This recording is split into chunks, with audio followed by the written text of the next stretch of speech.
kamid ah beelaha Soomaaliyeed ee ku nool dalka Holland ee jaaliyada qurba joogta ayaa kulan ay isugu yimaadeen ku caleema saartay hoggaan cusub oo jaaliyadaasi ay yeelanayso xilligan wixii ka dambeeya.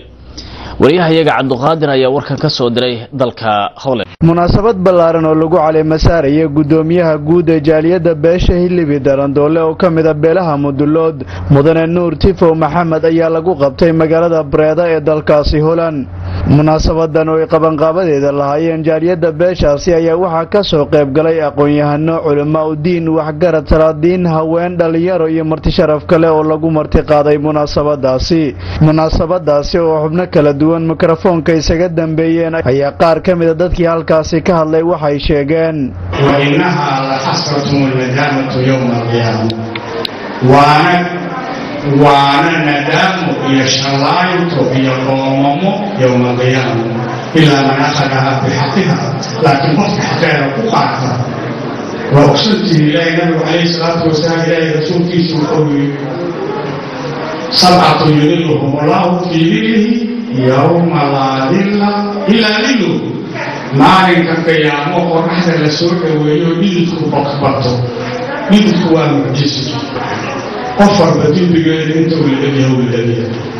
qof lugaha hoose qoobka dhididku uu simo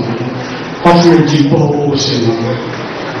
qofna meesha suunka laga xirto uu simo qofna caloosha uu simo maanta wuxuu caleema saaray walaalkay murtidow beesha Hilibi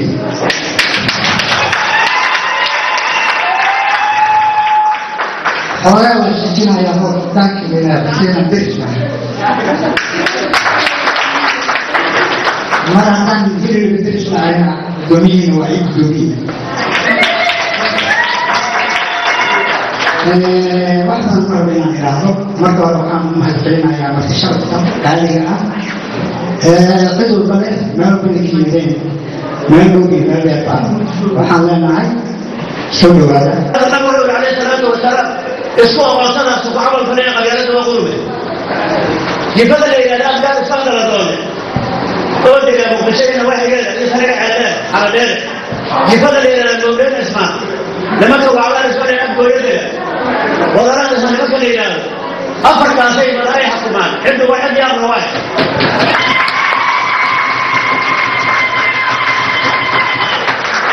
وأمر ما جيت جيت أنا تقول لك فيها ضريدة الضم إلى هيان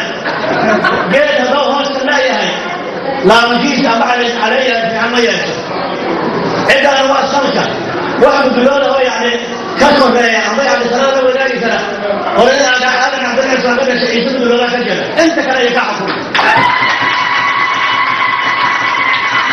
gudoomiyaha guud ee jaaliyada beesha Hilibi Darandoole Mudane Nuur Tifo Maxamed ayaa isaguna sheegay inuu u istaagayo mideynta iyo horumarinta beesha si loo gaaro hadafka guud oo ah isu keenida ummadda iyo adkeynta qaranka Soomaaliyeed. Mudane Nuur Tifo oo murahaasi ka hadlayna waxa uu yiri loo gon leeyahay waxyaabo gaar ah barnaamij ku qotomo meel gaar ah targetna la tiigsanayo marka targetka aan leenahay waxa kamid ah beesha hoggaankeeda in aan saxno beesha hoggaankeeda markaan saxno aan isku darno nidaamkii loogu talagalay aan ku fulino beelaha Soomaaliyeed iyo sida dhaqanka caadiga ah in aan wax walba oo xal